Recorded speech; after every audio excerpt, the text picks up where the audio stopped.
Assalamualaikum warahmatullahi wabarakatuh. Perkenalkan, nama saya Tiffany Prajani Tias dengan nomor pokok mahasiswa 20064783991 dari Program Studi Fisioterapi Universitas Indonesia. Di sini saya ingin menjelaskan mengenai obat-obatan yang memiliki efek sedatif, hipotensi, brakikardi, dan takikardi, serta hubungan obat-obatan tersebut dengan resiko jatuh, terutama pada lansia. Baiklah, langsung saja kita mulai. Obat penenang atau obat sedatif merupakan obat yang dapat digunakan dalam pengobatan gangguan kecemasan, serangan panik, kaku otot, insomnia, kejang, status epileptikus, atau sindrom putus alkohol.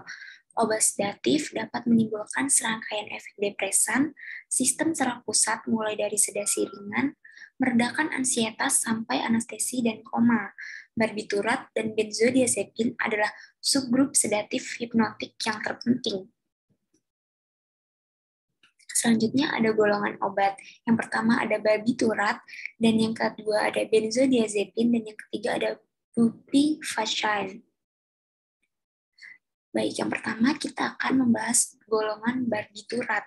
Golongan obat barbiturat merupakan sedatif yang bekerja sebagai penekan pada aksis cerebrospinal dan menekan aktivitas saraf, otot rangka, otot polos, dan otot jantung, sehingga dapat menghasilkan derajat depresi yang berbeda, seperti sedasi, hipnotik, atau anestesi, tergantung pada struktur senyawa, dosis, dan cara pemberian.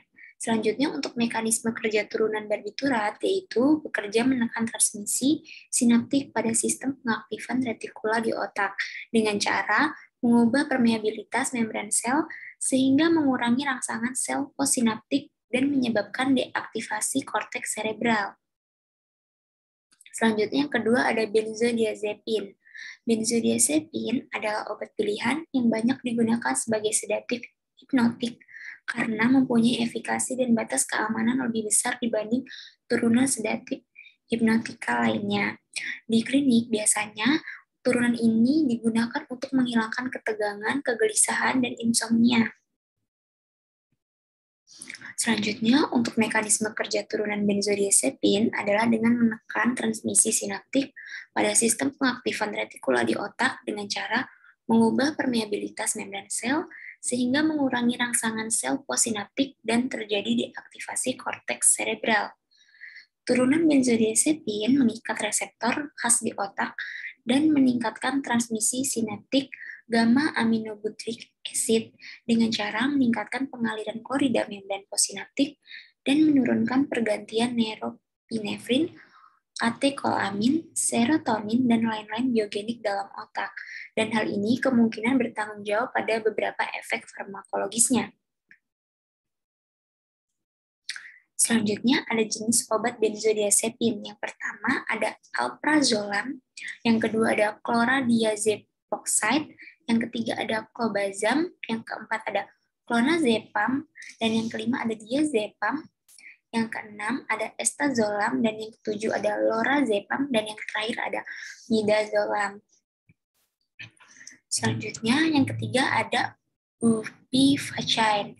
Bupivacaine adalah salah satu obat anestesi yang banyak digunakan pada berbagai tindakan medis seperti blok saraf, epidural, spinal, dan perifer.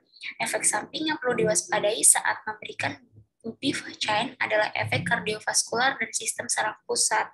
Efek samping kardiovaskular yang bisa muncul adalah hipotensi, brakikardia, hipertensi, henti jantung, aritmia jantung, penurunan curah jantung, blok jantung, takikardia ventrikel, fibrilasi ventrikel, depresi miokardium, dan kolaps kardiovaskular.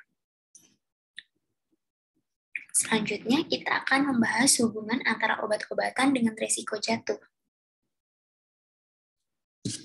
Baik, jatuh merupakan salah satu masalah kesehatan yang serius pada pasien lanjut usia atau lansia yang dapat menyebabkan masalah serius seperti fraktur, trauma otak, dan bahkan dapat berujung kepada kematian. Risiko jatuh dapat disebabkan oleh beberapa faktor, salah satunya adalah penggunaan obat yang bersifat sedatif, yang masuk ke dalam golongan medication fall rise. Terdapat beberapa macam faktor penyebab seseorang jatuh antara lain faktor usia, jenis kelamin, kondisi kesehatan, indeks massa tubuh, aktivitas fisik, penggunaan alas kaki, konsumsi alkohol, dan penggunaan obat yang masuk dalam golongan medication fall rise. Penggunaan obat yang diketahui merupakan faktor ekstrinsik risiko jatuh pada lansia karena dapat menyebabkan hipotensi postular, sedasi, pusing, lemas, mengantuk, kelemahan otot, dan efek samping lainnya.